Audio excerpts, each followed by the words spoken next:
ಮಂಗಳೂರಿನ ಹೆಸರಾಂತ ಶಿಕ್ಷಣ ಸಂಸ್ಥೆ ಅಮೃತ ವಿದ್ಯಾಲಯ ಶಾಲೆಯಲ್ಲಿ ಅಮೃತ ಆರಂಭವನ್ನ ನಡೆಸಲಾಯಿತು. ಇನ್ನು ವಿದ್ಯಾರ್ಥಿಗಳನ್ನ ಸಾಂಪ್ರದಾಯಿಕವಾಗಿ ಸ್ವಾಗತಿಸಿ ಗಣಹೋಮದೊಂದಿಗೆ ಕಾರ್ಯಕ್ರಮವನ್ನ ಆರಂಭಿಸಲಾಯಿತು. ಈಗಾಗಲೇ ಸಿಬಿಎಸ್ಇ ಶಿಕ್ಷಣ ಕ್ಷೇತ್ರದಲ್ಲಿ ಹೆಸರು ಪಡೆದುಕೊಂಡಿರುವ ಮಂಗಳೂರಿನ ಬೋಳೂರಿನ ಅಮೃತ ವಿದ್ಯಾಲಯ ಶಾಲೆಯಲ್ಲಿ ಅಮೃತ ಆರಂಭವನ್ನ ನಡೆಸಲಾಯಿತು. ಶಾಲಾ ಸಭಾಂಗಣದಲ್ಲಿ ಕಾರ್ಯಕ್ರಮವನ್ನ ವಿಶಿಷ್ಟ ರೀತಿಯಲ್ಲಿ ಆಚರಣೆ ಮಾಡಲಾಯಿತು. ವಿದ್ಯಾರ್ಥಿಗಳನ್ನ ಸಾಂಪ್ರದಾಯಿಕವಾಗಿ ಸ್ವಾಗತಿಸಲಾಯಿತು. ವಿದ್ಯಾರ್ಥಿಗಳಿಗೆ ಶಿಕ್ಷಕರು ತಿಲಕ ಹಚ್ಚಿ ಪನ್ನೀರು ಸಿಂಪಡಿಸಿ ಹಾಗೂ ಹೂಗಳ ಮೂಲಕ ಅದ್ದೂರಿಯಾಗಿ ಸ್ವಾಗತ ಮಾಡಿದ್ರು.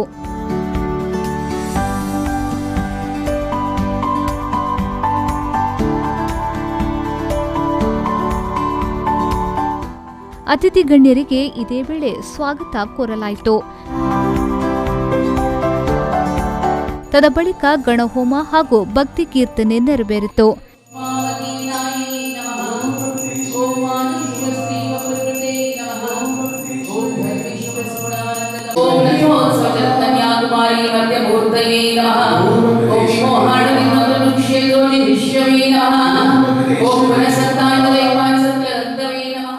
ಬಳಿಕ ಸಭಾ ಕಾರ್ಯಕ್ರಮ ನಡೆಯಿತು. ಸಭಾ ಕಾರ್ಯಕ್ರಮವನ್ನು ಅಮೃತಾನಂದಮಯಿ ಮಠದ ಮಠಾಧಿಪತಿಗಳಾಗಿರುವ ಪೂಜನೀಯ ಸ್ವಾಮಿನಿ ಮಂಗಳಾಮೃತ ಪ್ರಾಣ ಅವರು ದೀಪ ಬೆಳಗಿಸಿ ಉದ್ಘಾಟಿಸಿದರು.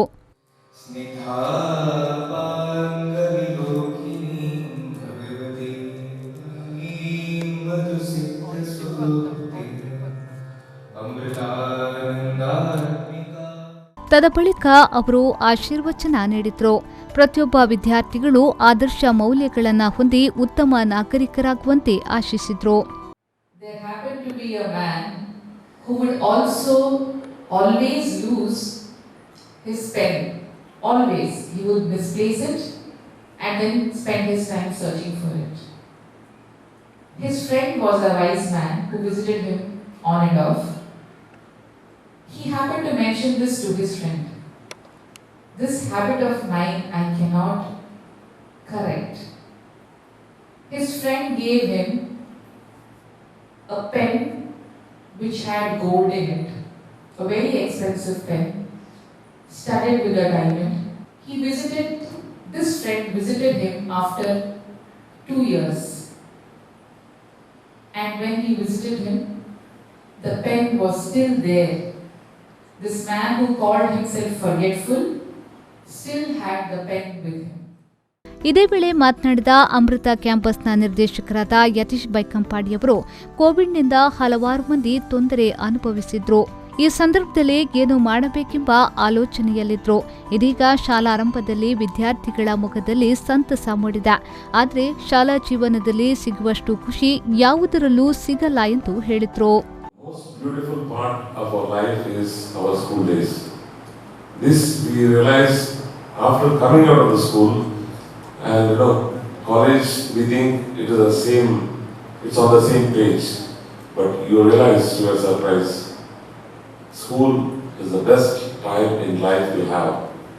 So what we have to do now is to create those beautiful memories now.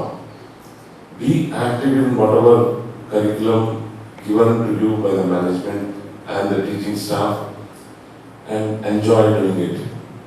We need an atmosphere where children create a world of friendship, peace and happiness. I must again tell you, you are like this lamp, the fire. Fire has got so many names. You have that energy. For me, fire is energy. ಮಾತಾ ಅಮೃತಾನಂದಮಯಿ ಸೇವಾ ಸಮಿತಿ ಮಂಗಳೂರಿದರ ಅಧ್ಯಕ್ಷರಾದ ವಸಂತ್ ಕುಮಾರ್ ಪೆರ್ಲಾ ಅವರು ಮಾತನಾಡಿ, corona ಮಹಾಮಾರಿ ಎಲ್ಲರನ್ನ ತಲ್ಲಣಗೊಳಿಸಿತ್ತು. ವೈಜ್ಞಾನಿಕ ಆವಿಷ್ಕಾರದಿಂದ ಮುಂಚಿತವಾಗಿ ಪತ್ತೆ ಮಾಡಿ ಆಗಬಹುದಾದ ಜೀವಹಾನಿ ಮತ್ತು ನಷ್ಟಗಳಿಂದ ಪಾರಾಗಿದ್ದೇವೆ ಎಂದು ಹೇಳಿದರು. ಈಗಷ್ಟೇ ಅರಳಿದ ಹೂಗಳು ಹೇಗೆ ಹೊಚ್ಚ ಹೊಸದಾಗಿ ಪರಿಮಳವನ್ನು ಬೀರುತ್ತವೋ ಹಾಗೆ ಪುಟಿಯುವ ಉತ್ಸಾಹದಿಂದ ಇವತ್ತು ಶಾಲೆಗೆ ಬಂದಿರುವುದನ್ನು ನಾನು ಗಮನಿಸಿದೆ. ಮನಸ್ಸಿಗೆ ತುಂಬ ಸಂತೋಷ ಆಯಿತು. ಒಂದು ಶಿಕ್ಷಣ ಸಂಸ್ಥೆ ಅಲ್ಲಿನ ವಿದ್ಯಾರ್ಥಿ ವೃಂದದ ಹಾಜರಾತಿಯಿಂದ ಅರಳಿಕೊಳ್ಳುತ್ತದೆ ಅಂತನ್ನುವ ಮಾತಿದೆ. ಒಂದು ಶಿಕ್ಷಣ ಸಂಸ್ಥೆ ಇರುವುದೇ ವಿದ್ಯಾರ್ಥಿಗಳಿಗೆ ಜ್ಞಾನವನ್ನು ಕೊಡಲಿಕ್ಕೆ.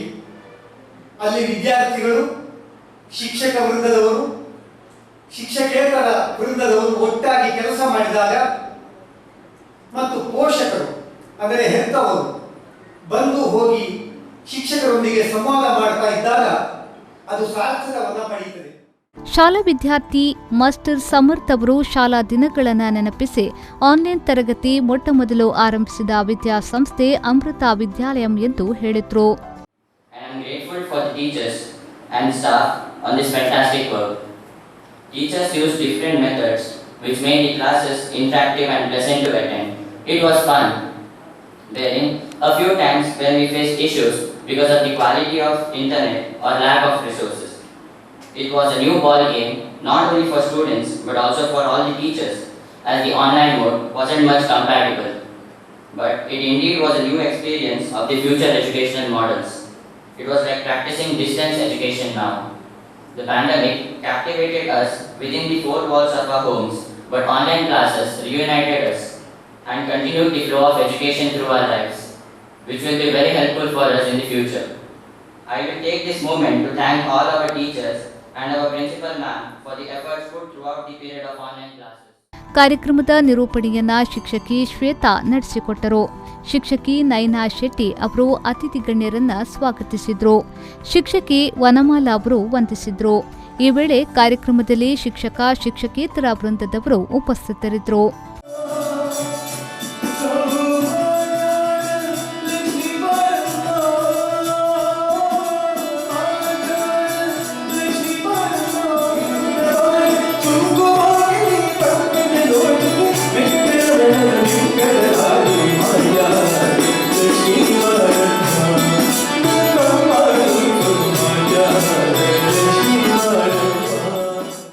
ನಾಗೇಶ್ ಕಾವೂರು, ವಿ4 ನ್ಯೂಸ್, ಮಂಗಳೂರು.